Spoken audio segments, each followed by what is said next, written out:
Cinema Namita Shafi, Banerjee, పూజిత, వైభవ్, దానికి Singh, doctor Sreeja, సాజేని, Boora విద్యాసాగర్తో పాటు 100 మంది వరంగల్ కళాకారులతో సినిమా నిర్మించి యావత్ భారత ఆడపడుచులకై అంకితం చేసిన ఘనత డైరెక్టర్ అదీబ్ నజీద్కే దక్కుతుంది. 1994లో మొదట యమునా సరసన విలన్ గా మంత్రాల మర్జిట్తో సినిమాలకు పరిచయమై డాక్టర్ ప్రభాకర్ రెడ్డి గారి కామ్రేడ్ చిత్రంలో మెయిన్ పాత్ర పోషించి ఇంకెన్నో సినిమాలు లో నటించి ఇటు ఉద్యోగం అటు సినిమాలు రెండు పడవల ప్రయాణం ఎందుకని సినిమాలు ఆపేసి చక్కగా ఉద్యోగం చేసి రాజీనామా చేసి సినిమాలకు అంకితం అంటూ మరి కొత్త వారికి అవకాశాలు ఇస్తున్నటువంటి ఆదిబ్ నజీర్ గారు, అదేవిధంగా సీతాల్ రవీంద్ర గారు, అర్పిత గారిని వేదిక మీదకి ఆహ్వానిస్తున్నాం. హీరోయిన్ అర్పిత గారు. మరి ఒక్కొక్కరు అటు సీతాల్ రవీంద్ర గారు సినీ సంగీత దర్శకులు, అటు ఇంటర్నేషనల్ మైండ్ ఫేమ్ మరి మన కళాధర్ గారు, మంచి రచయిత గాయకులు మురళీమధు గారు, నజీర్ గారు ఈ సందర్భంగా మాట్లాడవలసిందిగా ఒక లెజెండ్ నజీర్ గారు మాట్లాడతారు. విన్నా సినీ లెజెండ్. ఆన్ చేయండి సార్, ఆన్ చేయండి సార్ ప్లీజ్. అందరికీ నమస్కారం.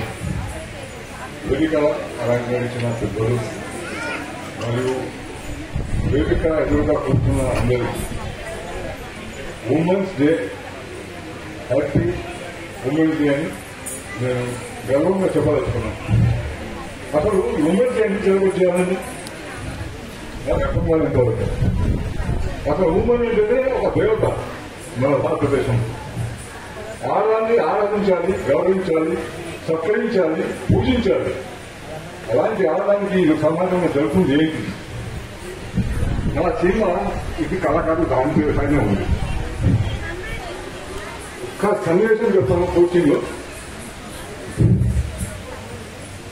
రాజకీయ అండదండలతో బతుకుతున్న ఇలాంటి కామాములు కళ్ళకు 6 మాసాల పచ్చడంతోనైనా 100 సంవత్సరాల పదిలో కూడా ఒక ఆడస్థలాన్ని కనిపిస్తుంది తప్ప మరి ఏం లేదు కదా.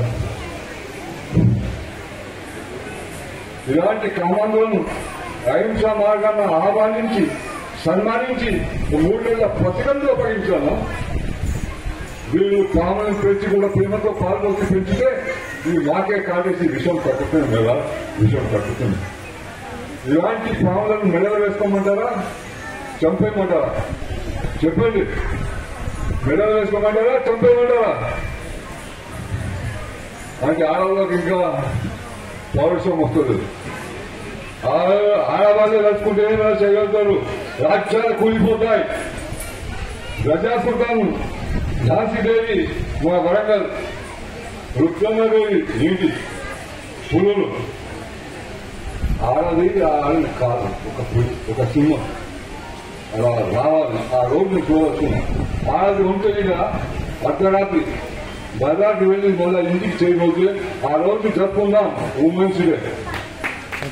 ఆ రోజు జరుపుకుందాం మా దేశానికి స్వతంత్రం. ఆ రోజు జరుపుకుందాం. ఆడది దేవతగా భావిస్తాం. ఇది మన పిల్లలకి చిన్నప్పటి నుంచి పాఠాలు చెప్పాలి. అది చెప్పడం లేదు, పాఠం ఆగిపోయింది. మా చిన్నతనంలో ఇండియాకి కంచి ఇండియాకి గౌరవం సిస్టమ్ ఉండేది. ఇప్పుడు అలాంటి ఏం లేదు. దయచేసి క్షమించాలా చెప్పేసి ఆలోచనలో. So thank you once again. Happy women's day. ధన్యవాదాలు సార్. మీ ప్రతి ఒక్క మాట అక్షర సత్యం. చాలా ధన్యవాదాలు. గట్టిగా చెప్పడం ద్వారా వారికి ధన్యవాదాలు తెలియజేసుకుంటూ రఘువేంద్ర సార్, సీతాల రఘువేంద్ర సార్, ఓరుగల్లు